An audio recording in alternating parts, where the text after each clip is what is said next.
we're going to jump right into the minute lightning presentations. And again, these are teasers for our poster sessions, and so I invite you all to go outside after the presentation so you can explore the posters more in depth. And again, we have a poster voting contest, so be sure to take notes and visit the ones that are most interesting for you. But I'm going to kick it off with our first presenter. Thanks so much. So I'm Harrington. I'm a research analyst based at Harvest Plus at IFPRI, and Harvest Plus is part of the Agriculture for Nutrition and Health program. So my poster is on the overview of biofortification evidence to date, specifically looking at efficacy, cost effectiveness, and impact. Biofortification is a complementary nutrition intervention tool, and currently over 20 million people worldwide are consuming biofortified crops. So if you come and visit the poster, you'll see some of our key evidence to date, such as nutrition evidence that shows the consumption of orange flesh sweet potato actually decreases the likelihood of diarrhea duration as well as prevalence, and some key impact data, such as the fact that over 500,000 bean farming households in Rwanda have grown high iron beans since 2010. So if this is of interest to you and you want to learn more about biofortification, come on by.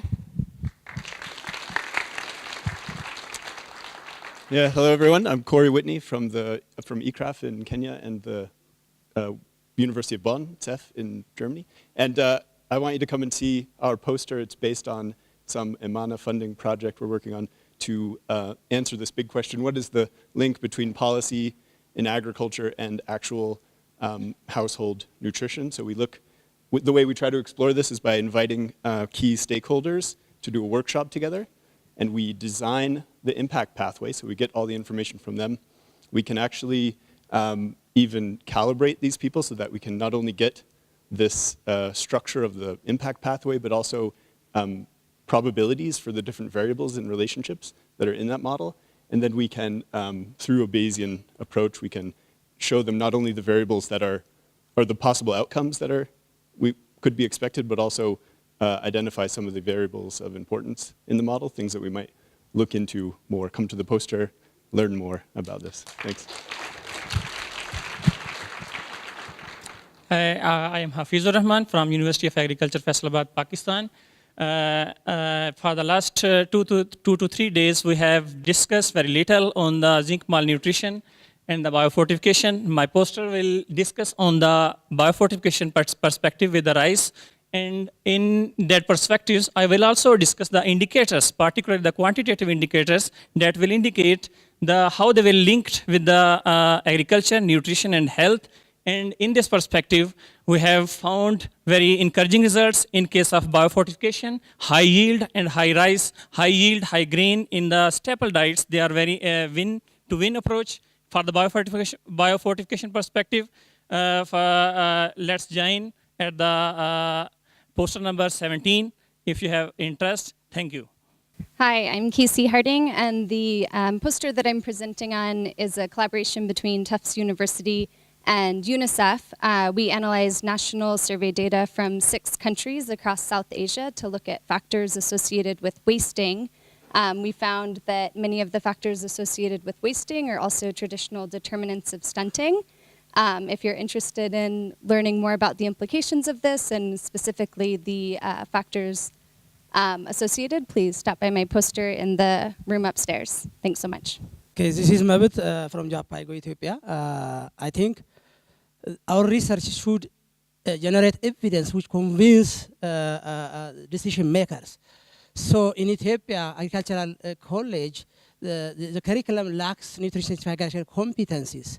And we have assessed the competency of the graduating classes, and we have got only 49% of the students were competent. But the Minister of Agriculture designed a 5-year nutrition agriculture strategy, which will be implemented with these graduates. And then we have generated this data and bring together, and we have already accepted. We have already disseminated, and every curriculum have now agriculture competency. Thank you very much. You have, if you have time, let us join with me. Hi, my name is Megan O'Hearn, and I work for an NGO called Digital Green. So we work with community members and train them to develop their own community-based videos around themes of agriculture, health, and nutrition. So recently we collaborated with LSHTM and Knowledge Partners Spring to develop a 3-year, 4-arm randomized control trial to look at the impact on health and nutrition outcomes of our social behavior change communication work. So our project, Upscaling Participatory Action and Videos for Agriculture and Nutrition, is our randomized control trial that we're conducting in Kianjar district of Orissa. So spoiler alert, I actually do not have a poster for you today. I actually have a video. It's a 7-minute video. We don't have results either. So this is actually about the implementation science and how we developed our intervention. So please come see our video. It's across from Regency near the elevators. So come see our video. Thank you. Good morning. My name is Min Ted. I'm coming from Myanmar. I'm going to present a finding of a research project conducted in 2016 in Myanmar. It is a collaborative work between the University of Sydney, Western Australia University, and University of Public Health and Community Health in Myanmar. So the study is about to understand about the level of food and nutrition security and the association between that agricultural, food and nutritional status of women and young children. There are a total of 3,600 households included in the study, and we measure the household information and the anthropometric status of the populations. And the area represents the dry zone, the hilly region, and the delta region of the country. And we see that the key finding which I present here, and then delta region as going well, and the higher problem of standing is found in the Chin state. And if we look at the other slide, the other figure, we show that it is across consistently higher in the household with food insecurity. And next, if you can see the household with higher dietary scores.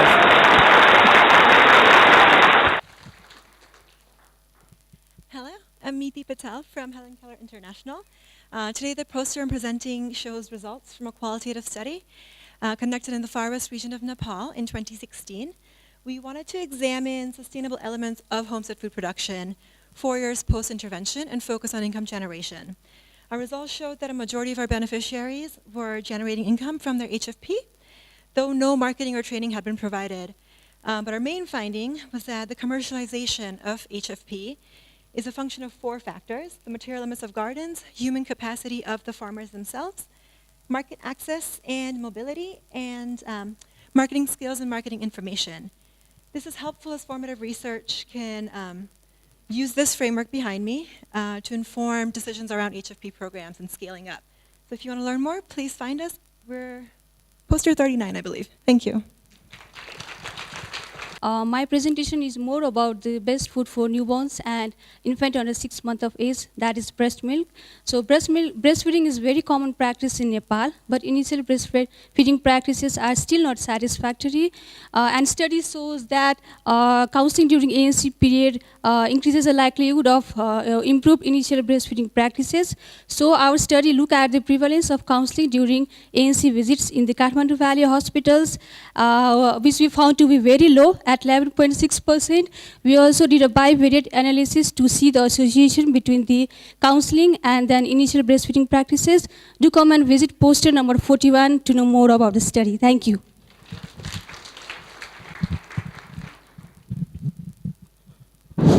Good afternoon. I'm Monirul Islam, Manager Field Operation from BRAC, Bangladesh. Actually, this is my one of project introductory presentation, which is funded by USAID. This name is Shikha Project. There's continued 2013 to 2016. Here, I present maternal diet diversity and IYCF. My poster's number is 40. Of all of you invite to see it. Thank you. Hi, I'm Nitya. Sorry, my voice is not good. I'm Nitya, working for LANSA. My study is on seasonality. Seasonality is important for planning any agricultural intervention that targets malnutrition. So, this study was conducted in 2 locations. One is Maharashtra and Orissa of India. For methodology, please visit my poster. number 42, so we can have a chat there. The results show that there is a significant variation on the quantity of the foods consumed and the energy contributed. So, the study concludes that seasonality has to be considered for planning a food-based approach which targets undernutrition. Thank you.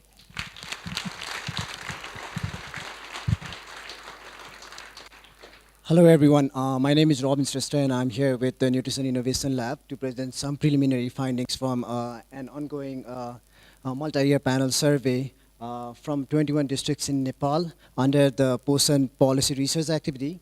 The research objective is to measure the change over time in selected facets of nutrition governance, mainly capability, commitment, and collaboration among actors at the subnational level from districts, ilaka, VDCs, and wards.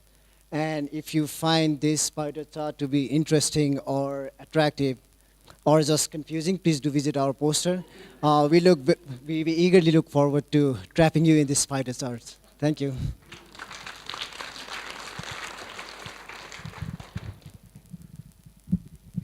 Hello, everyone. I am Prajala Mulmi.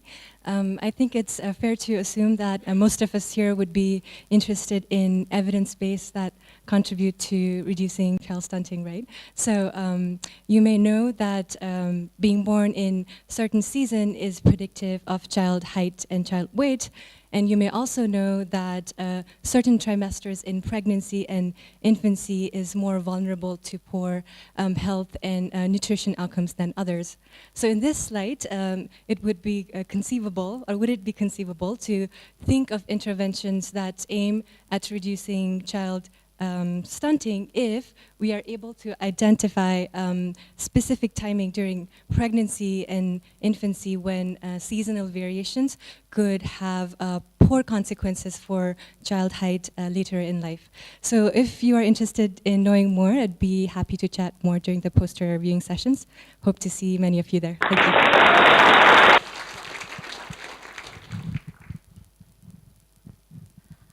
Hello, I'm Priya. I work at the LANSA Consortium in India, funded by the DFID. This poster is on the situational analysis of pulse production and consumption in India.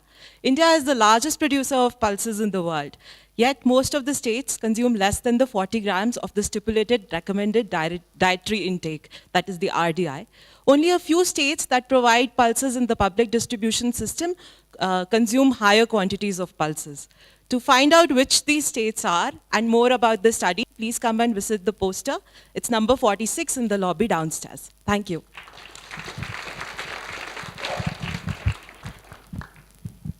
Hi everyone, I am Raju working in LANSA in India, funded by DFID. My study background is in India the National Food Security Act was provided distribution through millets in public distribution system. Karnataka state started implementing this from 2014. Data from NSOSO Household Consumer Expenditure Survey report for existing consumption of millet in the state of Karnataka. The two millets were consumed, finger millets in South Karnataka, sorghum was consumed in North Karnataka.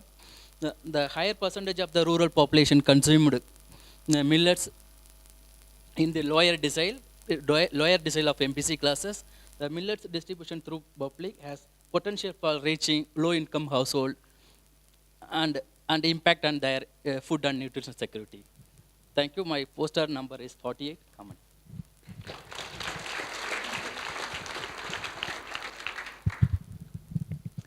Good afternoon. My name is Robin. I'm from the University of Sydney, and I'm really delighted to be presenting this poster by Julia de Bruyn. She sends her regrets, but she's being a bridesmaid in Australia. This is, she's happy to share with you part of her PhD studies. She is a veterinarian, I'm a veterinarian, but we do actually like people. And what she's been looking at here is what are people eating, particularly infants and young children. She has a mixed methodology study from a semi-arid region in central Tanzania. Unsurprisingly, what she's finding is that breastfeeding, compulsory breastfeeding, exclusive breastfeeding to 6 months is quite low in this area. It's a very food insecure area. She's finding that what the mum eats is often having a strong predictor of what the children is eating or how breastfeeding is going. She didn't find any absolute difference between what young boys and what young girls are eating. Sadly,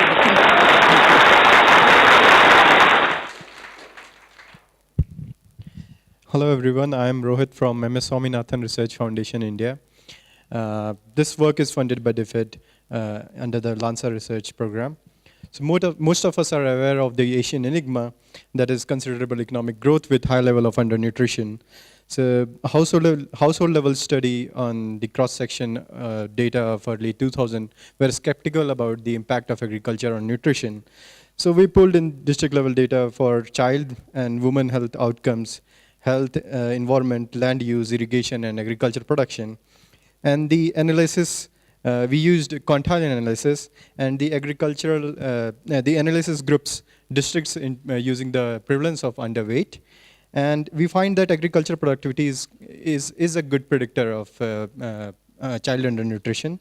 So, and open defecation has the worst impact on the lowest decile, where there are the highest number of children undernourished. So to know more about this work, please come to me. Yeah. This is next poster that I'm presenting. It is a case study. It is a case study on the Amul spray, a fortified milk powder, manufactured by a cooperative business enterprise, marketed under the brand name Amul, a very popular milk and milk product brand in India. And essentially, we are trying to answer the question, what public and private actions are needed to strengthen the impact of agri-food value chain on nutrition? So can business-led value chain enhance nutritional intake? So we find the cost-effective product is unable to sustain its credence as a child food with influx of other child food in a scenario where none of them can legally promote their food, promote their product. Access of packaged food by poor is growing every day, and it is a combination of traditional and modern value chain that has potential to reach bottom of the pyramid. And government can take a very positive role in engaging with private sector. Please visit.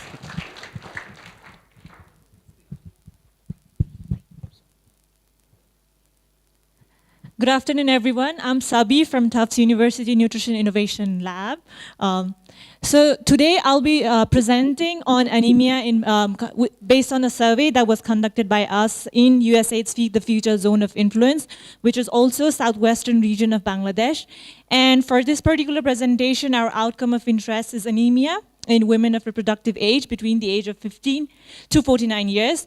And what we were trying to look into is how the status of anemia or how the severity of anemia gets impacted or is associated with various household and individual factors. So we do have results that goes beyond the realm of bivariate analysis and just the descriptives. So please do stop by. Thank you.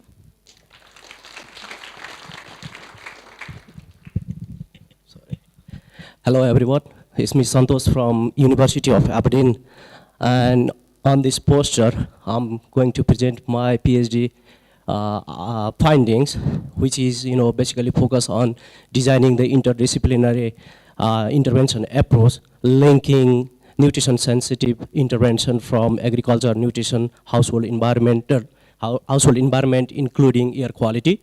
And this study was basically designed based on the understanding human health is linked with so many distant, environmental and lifestyle factor.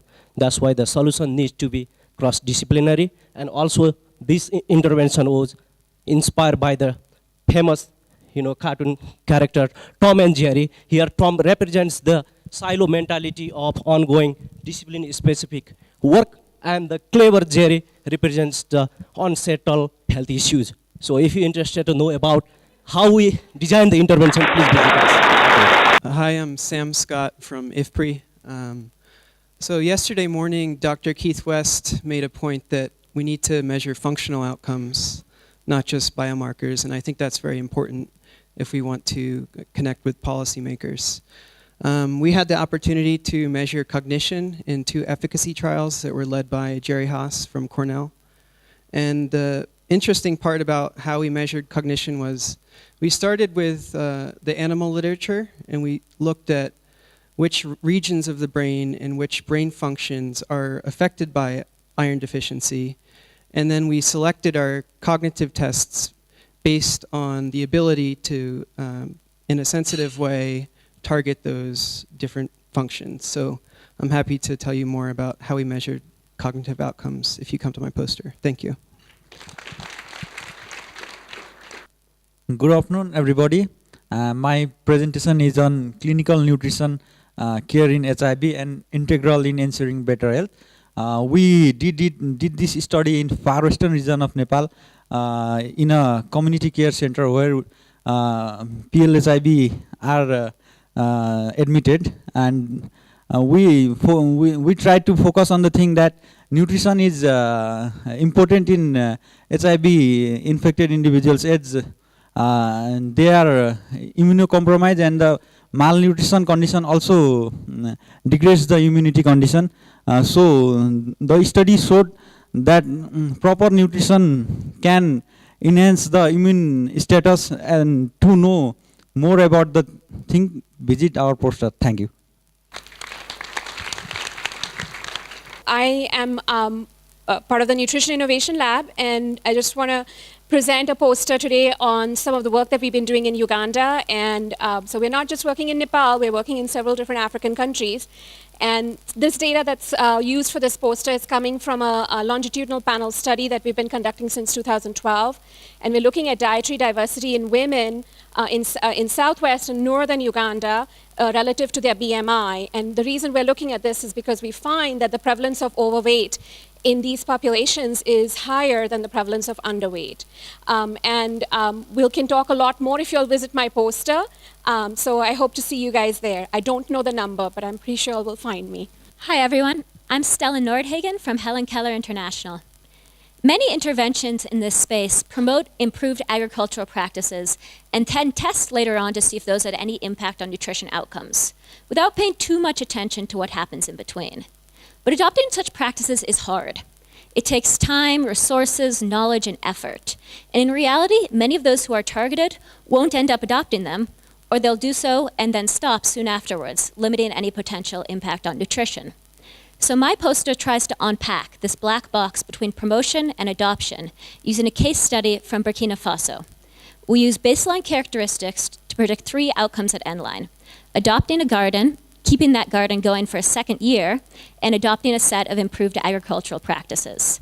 And we find that a number of individual and household level characteristics are significant predictors of adoption of these practices. So if you want to find out more, please come see my poster. Thanks. Namaste, I'm Sudeep Alemagar. I work for the government at the PHERD, DHS. This study was done as a part of my Masters of Public Health. And in this study, we tried to investigate an association between the pesticide exposure during pregnancy and the pregnancy outcome, namely low birth weight and preterm. And we found that about 8% of the recently delivered women used pesticide during pregnancy. And there was a increased risk of the selected pregnancy outcome with the pesticide exposure during the pregnancy. However, it was not strong enough to establish an strong association between the selected variables. So if you want to know more why and how, please do stop by my poster, and the poster number is 60. Thank you. Hello, my name is Thalia Sparling with the University of Heidelberg in Germany, and I'm with FARM, the Food and Agricultural Approaches to Reducing Malnutrition, which is a cluster randomized trial in northern Bangladesh.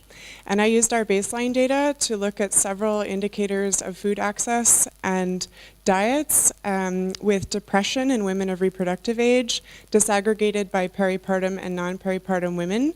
And I found that many of these indicators were associated and increased the odds of depression in these women. So I invite you to come by poster number 20, I think, and discuss the causal possibilities, methods, and the results of the study. So thank you very much. My name is Till Ludwig. I'm a PhD student at the Center for Development Research in Germany. So from theory and qualitative research, we know that individual preferences play an important role in the decision of the diet. Yet when we estimate the determinants of diets quantitatively, we almost never include preferences. This is partly because preferences are very hard to estimate and to quantify. So I'm attempting just that with my study. I'm eliciting economic preferences and I'm estimating the effect of the economic preferences on food and nutrition security. Economic preferences in this regard are risk preference, time preference, and altruism. I did the study in East India, in Jharkhand and West Bengal. I had a sample size of around 950 households with children below 2 years of age. And I just finished the data collection. So if you want to hear some new results, some brand new results, you're welcome to come to my poster, number 63. My name is Chilizima Zibandira. Then I'm part of the Atunu project, answering the question of what can agriculture do to deliver positive nutrition outcomes. Then to support the community of agriculture nutrition, we've developed a web-based tool. Then with this tool, then you can select your interventions that are relevant for your project. Then the prototype is ready, then come from a poster, then play around with the tool. If you don't want to play around with the tool, then there will be a link at the bottom of the poster. Please copy that. On Monday, the prototype is going live. Thank you. The picture says it all. Poshan Nanglo. Poshan means nutrition in Nepal.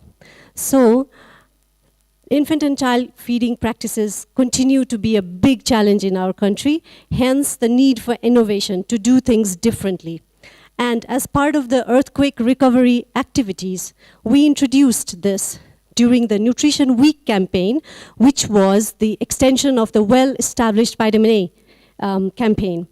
And this was introduced as a BCC tool to be used by the FCHBs for nutrition counseling to the beneficiaries who come to the booth.